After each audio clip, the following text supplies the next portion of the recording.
Doc Edgerton inspired us with awe and curiosity with this photo of a bullet piercing through an apple, an exposure just a millionth of a second.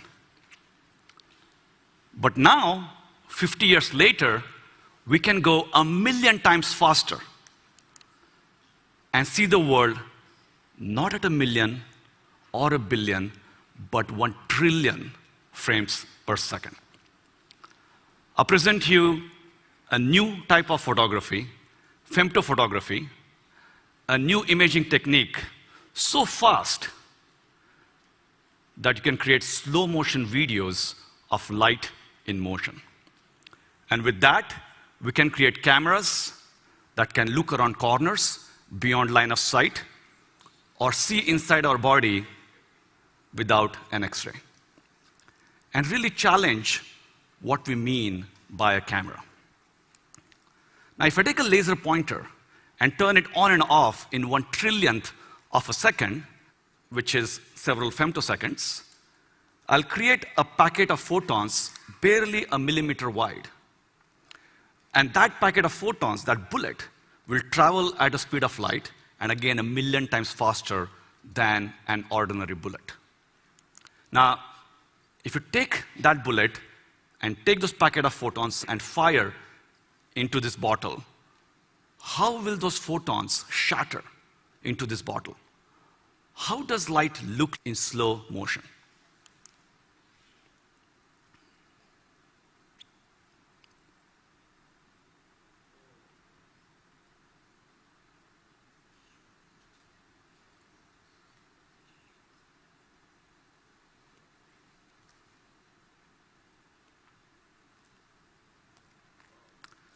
Now, the whole event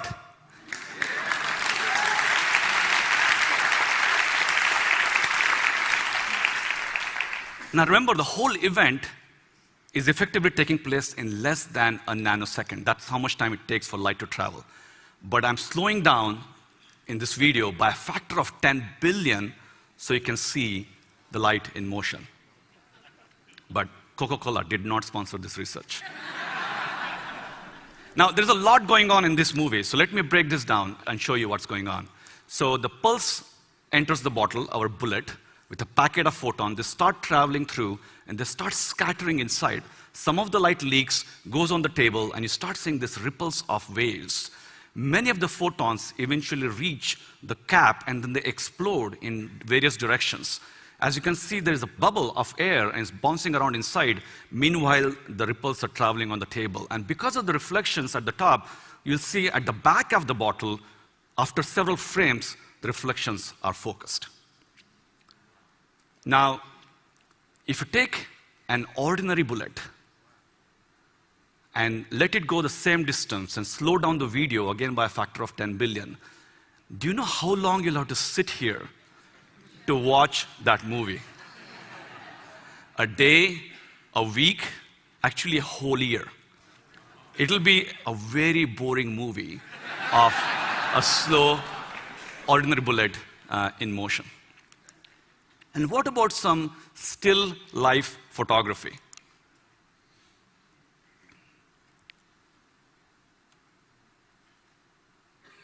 You can watch the ripples again washing over the table, the tomato, and the wall in the back. It's like throwing a stone in a pond of water.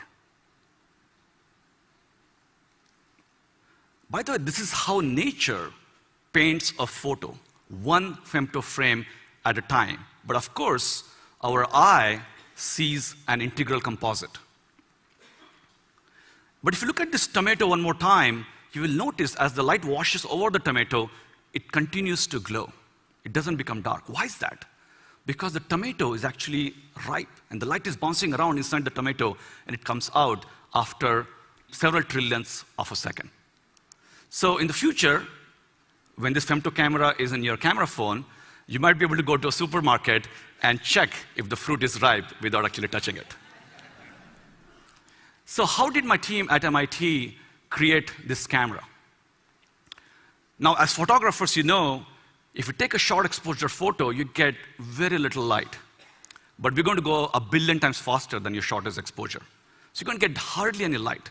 So what we do is we send that bullet, those packet of photons, millions of times, and record again and again with very clever synchronization.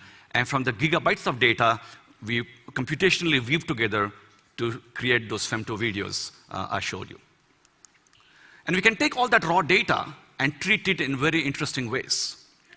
So Superman can fly, some other heroes can become invisible, but what about a new power for a future superhero? To see around corners. The idea is that we're going to shine some light on the door, it's going to bounce, go inside the room, some of that are going to reflect back on the door, and then back to the camera. And we're going to exploit this multiple bounces of light. And it's not science fiction, we have actually built it. On the left, you see our femto camera. There's a mannequin hidden behind a wall, and we're going to bounce light off the door. So after our paper was published in Nature Communication, it was highlighted by nature.com, and they created this animation.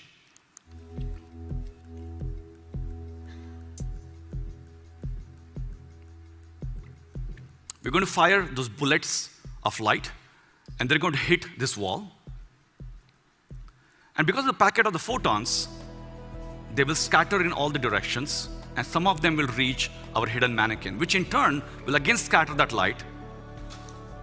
And again, in turn, the door will reflect some of that scattered light. And a tiny fraction of the photons will actually come back to the camera, but most interestingly, they will all arrive at a slightly different time slot.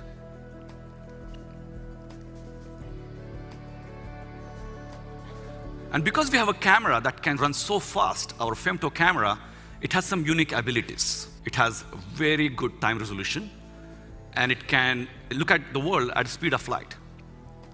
And this way we know the distances, of course, to the door, but also to the hidden objects, but we don't know which point corresponds to which distance.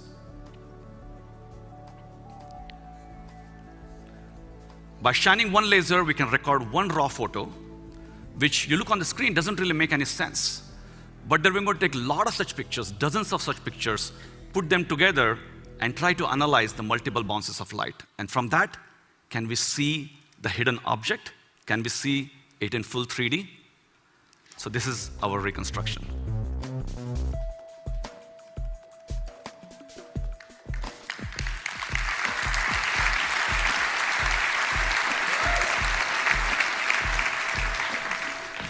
Now we have some ways to go before we take this outside the lab on the road, but in the future, we could create cars that avoid collision with what's around the bend.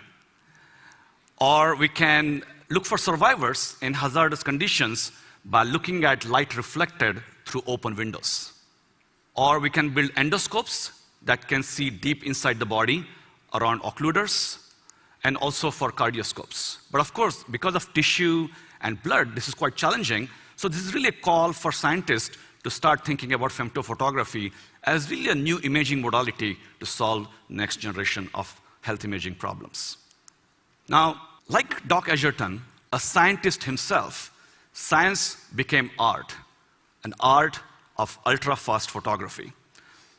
And I realized that all the gigabytes of data that we're collecting every time is not just for scientific imaging, but we can also do a new form of computational photography with time-lapse and color coding. And when you look at those ripples, remember, the time between each of those ripples is only a few trillionth of a second. But there's also something funny going on here. When you look at the ripples under the cap, the ripples are moving away from us. The ripple should be moving towards us. What's going on here? It turns out, because we're recording nearly at the speed of light, we have strange effects. And Einstein would have loved to see this picture. The order at which events take place in the world appear in the camera with sometimes reversed order. So by applying the corresponding space and time warp, we can correct for this distortion. So whether it's for photography around corners, or creating next generation of health imaging, or creating new visualizations, since our invention, we have open sourced all the data and details on our website. And our hope is that the DIY, the creative, and the research community will show us that we should stop obsessing about the megapixels in cameras and start focusing on the next dimension in imaging. It's about time. Thank you.